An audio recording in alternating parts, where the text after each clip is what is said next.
이번 주 15일이죠. 서울 행정법원에서 양도세, 일시적인 2주택자 양도세 안 내도 되는 분한테 8억이라고 하는 양도세 폭탄이 맞았습니다. 그래서 이런 사례가 좀 많이 있을 것 같아요. 아무리 투자 잘하면 뭐 합니까? 세금 폭탄 맞으면 아무 의미 없습니다. 그래서 세금은 절세를 꼭 하시는 부분, 그리고 세금 폭탄 안 맞는 부분 좀 고려하시라고 좀 정신 차려서 양도세 좀 보자, 그런 의미로 양도세를 한번 다뤄볼까 합니다. 제목은 일시적인 2주택 비과세자가 양도세 8억 폭탄을 맞은 이유입니다. 일시적인 2주택자, 이건 뭐죠? 내가 A라는 기존 주택을 갖고 있는데 다시 B라고 하는 새 주택을 샀을 때 A를 3년 이내에 매각을 하면 A 주택이 비과세가 되죠. 일시적인 2주택자에 대한 비과세 부분입니다. 이건 누구나 잘 알고 있고 매우 쉽습니다. 그런데도 잠깐의 오해와 실수로 인해서 8억이라고 하는 8억 1,700만 원이라는 양도세를 부과를 당했습니다. 지금 일단 대법원까지 가지는 않았습니다만 서울 행정법원에서 8억 부과가 정당하다, 이렇게 지난 15일에 발표가 됐죠. 판결이 됐죠. 뭐가 문제였는지 한번 좀 얘기해 볼 필요가 있을 것 같습니다. 부모가 일단 기존에 자기가 거주하고 있는 거주주택이 하나가 있었고, 그리고 새로운 주택을 하나를 매입을 했습니다. 그래서 기존 주택을 비과세로 매각을 했습니다. 그런데 첫째 아들은 집 사가지고 나갔으니까 문제가 안 되는데, 둘째 만 31세가 되는 아들이 오피스텔 2채를 갖고 있었다는 게 문제가 됩니다. 자, 우리가 기본적으로 세대 분리, 우리가 보통 각각 어른 나이가 차면은 세대 분리를 통해서 비과세 또 1주택, 2주택 이렇게 나누어지는데, 우리나라의 소득세법과 소득세법 시행령에 의하면 지금 현재 세대 분리의 기본 법칙이 있죠. 첫 번째, 만 30세 이상 세대 분리하고, 세대 분리는 주민등록을 분리해서 세대주로 만들면 세대 분리가 됩니다. 이때는 무조건 1세대를 구성할 수가 있습니다. 그런데 만 30세가 안 되는 부분들이 있죠. 그 부분들은 결혼에 의해서, 결혼하면 세대 분리가 되죠. 결혼에 의해서 세대 분리를 할 수 있습니다. 그리고 세 번째는 소득, 직장을 다니면서 일정한 소득이 있는 분, 직장인이라면 스스로 경제활동, 경제적 독립을 할 수 있다 해서 세대 분리를 해줍니다. 그런데 만 31세 이상은 그냥 세대 소득 증빙을 굳이 하지 않더라도, 세대 분리만 하더라도 세대 부모하고 세대가 분리가 돼서 양도세를 안 내도 되겠죠. 그런데 이 만 31세의 아들이 세대 분리도 했고, 그리고 만 30세 이상이고 직장도 3년을 다니고 있고 세대주도 분리를 했습니다. 그래서 세대주로 분리해서 완벽하게 세대 분리를 했습니다. 그리고 본인의 오피스텔에 주민등록을 등록을 해 전입을 신고해서 주민등록 전입까지 완료했습니다.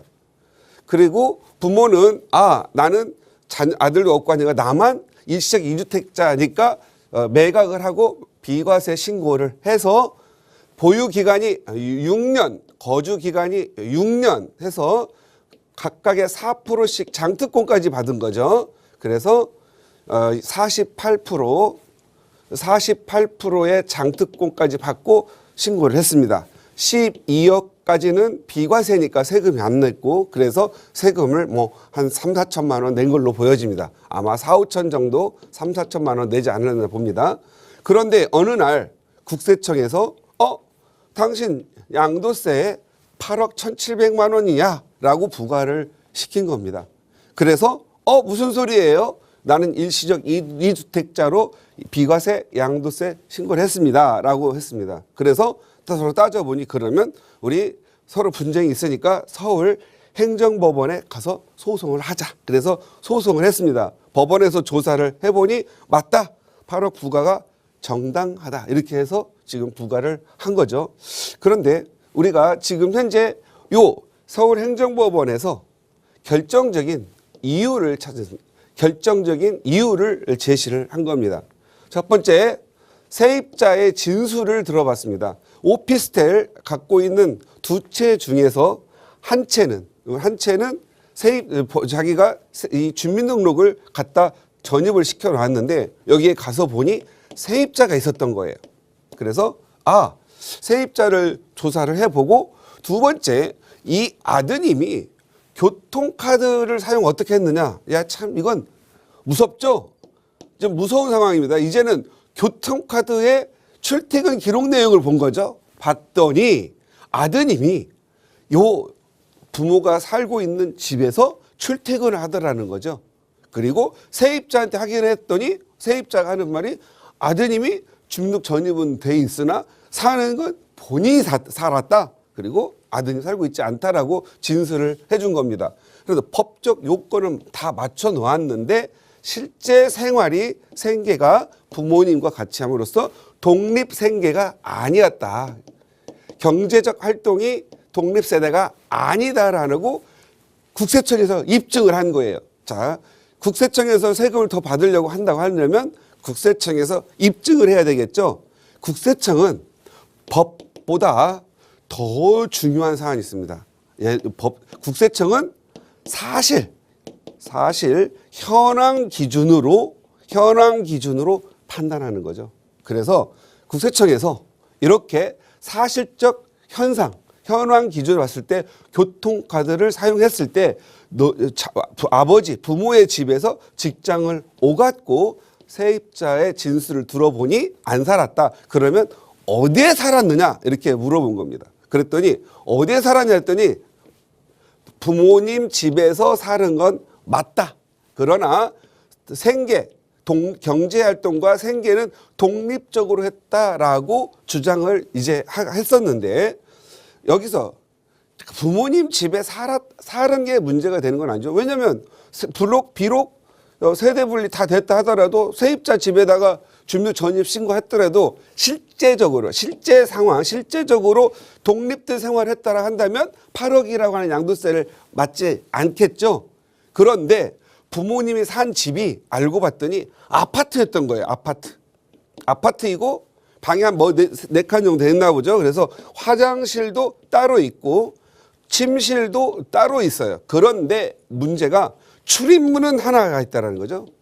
그래서 여기 이 부모와 자식 간에 우리는 같이 살아도 서로 생활비, 가스비 이런 부분들은 서로 각각 지분대로 내고 있었다라고 주장을 하는데 행정법원에서는 이게 실질적으로 그렇게 되겠느냐. 그래서 현황상으로 살고 있으니까 생계를 같이 한 거라도 해서 세대 분리를 인정하지 않고 양도세를 8억을 부과한 겁니다. 8억이면은 어마무지하게 큰 돈이죠. 만약에 이 부모가 이런 국세청에서는 사실 현황을 기준으로 한다면 이분은 8억이라는 거대한 돈을 아끼기 위해서 양도 전날이라도 아들을 다른데 월세방이라도 구해서 내보내서 좀 살다가 양도세가 정리하면 다시 합가를 해서 생계를 같이 할 수도 있었을 텐데 그냥 너무 법적인 정치, 소득세법 시행령에 의해서 불리는 법적 요건만 맞췄지 국세청은 현황 중심으로 파악한다. 현황 기준으로 파악한 사실을 간과하고 이렇게 했기 때문에 결국 8억이라는 돈을 맞은 겁니다. 어디에서 보증금 1,000에 아니면 2,000에 월세 60, 70만 원짜리 오피스텔에도 나가서 전날이라까지라도 나가서 살아서 입증을 했더라면 이 8억은 안 나왔겠죠. 안타까운 사실입니다. 그래서 여기서 잠깐 오해할 수 있는 부분 하나 짚자면요. 예를 들어서 같은 부모 집이라도 단독주택 또는 다가구 주택이면서 그 다음에 서로 세대를 분리할 수 있는 흔적이 있었다라고 한다면 아마도 이건 인정을 좀 받지 않았겠나 싶습니다. 그래서 혹시 부모님 집에 살더라도 이런 부분들은 구제를 받을 수 있었겠다. 그래서 여러분들도 양도세 계산할 때 확실히 해야 되는 게 이렇게 다가구 주택이면서 주민등록 다 분리하고 진짜 생계가 독립적이었음을 알려면 첫 번째 우리 다가구 주택은 옆에 계단이 나가 있어가지고 출입문이 일단 다르죠. 가장 중요한 게 출입문이 달라야 됩니다. 그리고 아파트도 요즘은 30평대 있고 여기 조그마한 뭐 10평짜리 5평짜리 해가지고 출입문을 별도로 해서 이렇게 할 수 있는 걸 아파트가 최근 공급되고 있죠. 그래서 별도의 출입문이 있어야 된다. 그리고 취사. 밥을 지어 먹는 게 중요하겠죠. 같이 지어서 뭐 같이 밥을 먹고 또 생계를 같이 한다고 볼 수 있잖아요. 그래서 취사가 별도로 있어야 된다.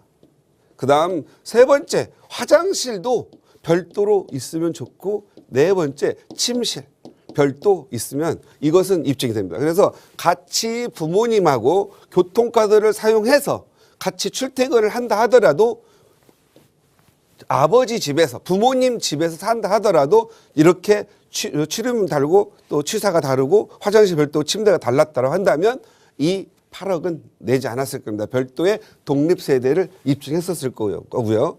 그래서 우리가 이게 실제 살 때, 그러니까 우리가 뭐 부동산 투자를 하면 투자해가지고 매입할 때 살 때만 고민하고 상담하고 그러는데 팔 때도 상담하고 고민을 이제 해야 됩니다. 그리고 이거 아주 사소한 것 같지만 이런 일들이 수시로 발생하고 있다. 그래서 이거 외에도 굉장히 많은 세무, 지금 현재 양도세 이런 부분들이 지금은 많이 완화가 돼가지고 어렵지 않지만 얼마나 양도세 관련해서 복잡합니까? 심지어는 세무사님들께서 양도세 상담을 포기한다 해서 양포 세무사가 생길 정도로 많이 어렵습니다. 그래서 이 부분이 지금 어떤 우리 세금도 어떻든 우리 국민들이 미리 좀 알 수 있고 그리고 어느 예측 가능하게 만들어줘야 되겠지만 그게 쉬운 문제는 아니겠죠. 세법이라고 하는 것들이 각각의 특례도 많고 또 조항이 또 세금에 의해서 나름대로 국가에 대한 재정도 가져가야 되겠지만 투기라는 부분도 막아야 되죠. 하다 보니 어떤 진화가 좀 많이 되다 보니 이렇게 된 것 같습니다. 그래서 우리 시청자님들도 이런 실수만 하지 않았으면 좋겠다라는 의미에서 다뤄보았습니다.